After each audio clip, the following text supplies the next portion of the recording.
We will take you back out to Houston in a moment. So Morocco, your first quarterfinalist at this summer's World Cup.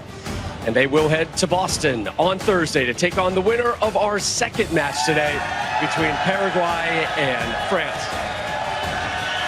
Happy 4th of July to you. Welcome to Philadelphia. Morocco now just 3 wins away from lifting that trophy. Glad you're with us here in the great city of Philadelphia.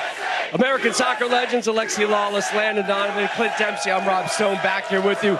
Let's go back to Houston right now as Morocco gets to the quarterfinals for the second straight World Cup, becoming the first African nation to accomplish that feat. Landon, 0-0 after 45 minutes. It was a lackluster opening 45 minutes for the Atlas Lions. What changed in the second half for them? It reminded me so much of France's first game against Senegal. France were really poor in that first half. Senegal had 2 big chances, hit the post, and a big chance by Ismaila Sarr at the end of the half. Didn't score, just like Canada had some big chances, didn't score. And then in that second half, France turned on the style. Morocco today just made the chances. They had some chances, Clint, not a lot, but when they came, bang, in the back of the net. Sure, I mean, I was impressed with the free kick that they did. The stuff from the training ground where you rush everybody towards the goal, you cut it back on top of the box. And when you score those type of goals, it's really deflating. And then it forced Canada to try to come out, to get countered. They got picked apart a little bit, and it was too much of a mountain to climb once they went down 2-0. Canada's going to look back at this and rue some of the chances that they missed and the opportunities that they had, because they had Morocco on the ropes in that first half. But Morocco is a very good team, and that doesn't last very long. And certainly with a break at halftime to reset, to recognize, hey, that is not good enough, they came out with a new sense of what they needed to do. And you know, if you are Canada right now, there will be a post-mortem. I think Jesse Marsh and company are going to celebrate what they did here, but I also think at a certain point they're gonna look back and look at this as the one that got away, just because not just the chances, but the clear-cut chances that they created that they couldn't finish. And to your point, they dominated the first half. Yep. Bizarrely, I don't know what's going on. There's something going on with Alphonso Davies. He played in the last game. About 75th minute he came in, which means Jesse Marsh knew he could go at least 45. And then he didn't play today when they needed him. So there's either something going on between the two of them. He's still hurt. Something that, I mean, hopefully they'll address after the game. Very bizarre that he didn't get on the field. Could have been a setback for sure, but yeah, maybe. Jesse had been teasing us all tournament long. Alfonso, he's getting closer. He's getting closer. You're probably going to see him. We don't see him. So and just it's a shame, Rob, because I feel awful for Alfonso. I mean, at one point he was the best left back in the world. Yes, he really was. Still maybe so if he's healthy. Yeah, it's really sad that he couldn't be a part of this tournament. And not just a part of the World Cup, but a World Cup in his home country. Yeah, that's right. And there is the Canadian team acknowledging their fans that made the travels down to Houston. You know, the other part of this is teams that go far in the tournament, they have bad days, but they find a way to win. Argentina yesterday. This is interesting. Jesse Marsh now pushing away the cameras. Yeah, now he doesn't want the camera. Reminded them in last time. Teams that are going to go far have to have wins on days where they don't perform well. See, Argentina, they got through it. That's exactly right. Yeah. And also Morocco, they lost Sabari early. 22nd minute, Sabari out. The other player comes on and gets the 3rd goal. So that's what you need. You're going to have to go through adversity. It's how you deal with that. They didn't have the best first half, but they came back out in the second half and took advantage of the chances that they needed to put this game away. So now the Atlas Lions running towards the core of their fan base there inside Houston Stadium.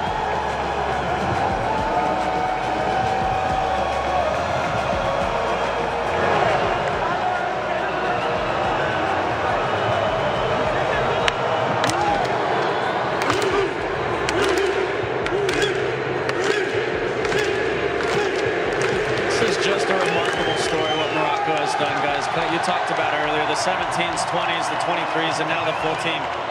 This is not an accident in any way. And the first African country go back-to-back, get into quarterfinals in a row. Incredible, man. And they are here to stay. A lot of young players at 9. Lots of young players coming through. This is going to be for a long time.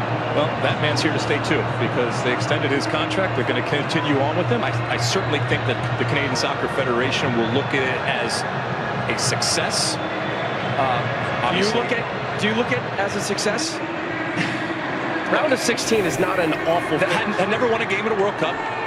Getting out of the group, had never done that. So yeah, there is history in what Jesse Marsch did with this team, but I think there will be an element of leaving something on the table. Again, the pathways are so important in World Cups. Had the pathway continued on through Canada, maybe would that have changed things? Maybe not. But Lex, they did what they were supposed to do. They got a point from Bosnia. They should have won the game and beat Qatar. And then they lost to the teams that were a little better than them. So it was kind of just, it was, par. It was, it was a B. Plenty more to dissect on this one. Time now, though, for Power Downers Casablanca. There's going to be some enjoyment in downtown Casablanca tonight. 7:45 p.m., the scene of those reactions. But we come back here to Philadelphia, which is also the site of our next match.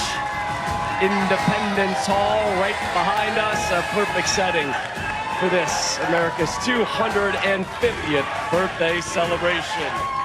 Great crowd has been out here all morning and afternoon long here in Philadelphia. The World Cup trophy right there by my hip. Rob Stone, Clint Dempsey, Landon Donovan, Alexi Lawless here with you.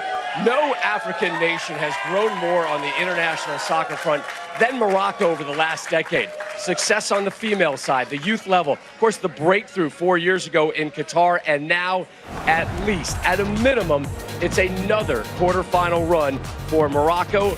American Jesse Marsch, the head coach of Canada, and it was all Canada in the first 45.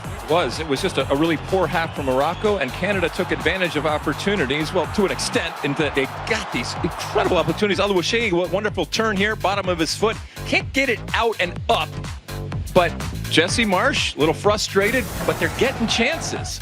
And even on the other side, Sabati, who's been so good this tournament, pulls something, and he's got to go out. He's distraught. That is a big, big loss for Morocco in that first half. Something had to change, and after the half, Morocco were much better. You see the Moroccan players run across the near post, drag defenders. They leave Unahi wide open at the top of the box, and he gets his foot around it perfectly, smashes it inside that near post. Nothing Maxime Crepeau can do. He can't see the ball, and you see this just start outside the post, curl inside. Great finish. With that strike, he became the 6th different Moroccan to score at this World Cup, so they are spreading the wealth. Later on, Canada trying to push forward. Clint talked about this a lot behind the scenes too, that Canada were going to have to push forward. They did. They ultimately paid for it. This chance falls to Tejan Buchanan. Hits it from deep. Had Bono a little bit worried here, a little bit off his line. Was able to react and get down to his right and push it wide. The thing that impressed me the most was how Morocco took advantage of the chances that they did create. And here, we talked about them having to come out of the game. Canada Morocco was able to pick them apart. Diaz with the assist, and Unahi with what a great finish. Puts it top bins. Diaz with the assist.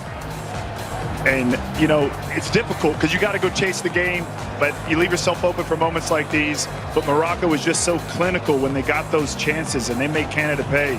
I mean, look at this finish again. A little bit lucky with the deflection, but wraps his foot around it. Pretty nice assist from Brahim Diaz as well. The cut and the feed, they weren't done. 8 minutes into stoppage time. They weren't done, brother. Diaz was at it again. And he does a great job of just running at the defense, picking the moment when to make that pass. And then the player that came on for Sabahi with the finish, 3-0 up. Maybe not a true reflection of the scoreline to lose 3-0, but hey, Morocco did a great job of, coming out and performing better in the second half and taking advantage of the chances when they got it. So Jesse Marsch and Canada, their stay at the World Cup is over. Here is Jesse after the loss. And the movement you've created in Canada. What do you hope as the road to 2030 begins right now? What does tomorrow look like and the tomorrow into the tomorrow now that Canada is a different nation? What a privilege our fans have had to root a team on like this, that goes after the game, that doesn't play defensive, that shows that they can be better, right? Of course, we have to be in these situations more and more, and then we have to find ways to succeed, and then we have to build from that. But what a great team. I'd rather be us than them. As good as Morocco is, I'd rather be us, right? I'm really proud of our guys. We went after the game. They're hurting right now, but my goodness, I couldn't be prouder. Canada thanks you, Jesse. I thank Canada. And Jesse was awfully proud of his Canadian team after that round of 32 victory, calling them Canadian heroes. Landon, let's just put a bow on Canada. Host country. First time they get a point, first time they get a win, first time they get to the knockout stage, and they get a knockout stage win, but it ends in the round of 16. Did he just say he'd rather be Canada than Morocco? Wouldn't you rather be still in turn? I don't really understand He's that. not coaching Morocco. Okay. So here's the hard part when you're grading Canada. First time they won a game in a World Cup. First time they got out of their group. First time they won a knockout game. The reality is, though, Lex, we were talking about this. They were a seeded team in an expanded tournament. So they got easier opponents. They still had to win the games. They still had to win the knockout game. It is a massive success. But you have to temper it a little because they beat the teams they should have, and then they lost to two teams that were better than them. So they're getting better, and there is more to grow. There is more growth. And I think with Alphonso Davies, maybe this looks a little different. So ultimately a success, but you do have to take it in that context. Yeah, well, Jesse. Look, I have a lot of time for Jesse. We all kind of grown up with Jesse and known him as a player. We've known him as a coach. I got a lot of respect for what he has done in terms of, taking a lot of the heat and taking a lot of the attention. I think strategically, in order to take it off of his players, he, drives some people crazy with the things that he says. I think that Canada deserves Jesse Marsch, and they can continue on with Jesse Marsch. Canada's going home. Morocco is going on. So I would rather be a team that won and is going on. I get the romantic notion that Jesse is talking about there, and they will continue to talk about him and this team for many years to come on what is going on. But, romance only gets you so far, and certainly when it comes to the U.S. team, if come Monday, the U.S. plays like crap but wins 3-0 and moves on, yeah, we'll take it. We will take it. America wants to win. America wants its soccer teams to win. Clint, your final assessment of Canada through this World Cup.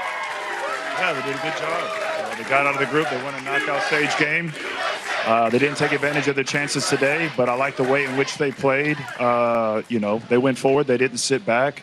So respect to them for that. And it's about continue building and carrying on with that momentum that they've created, right? So, hats off to them. But, I'm thinking about the U.S. and looking forward to them playing against Belgium. So are these fans behind us, by the way. They were chanting, "We want Belgium," while we're trying to talk about Morocco and Canada. Yeah, we hear you guys. We hear everything you're saying, everything you're chanting here in Philadelphia. Time now for the Fox Moment of the Match.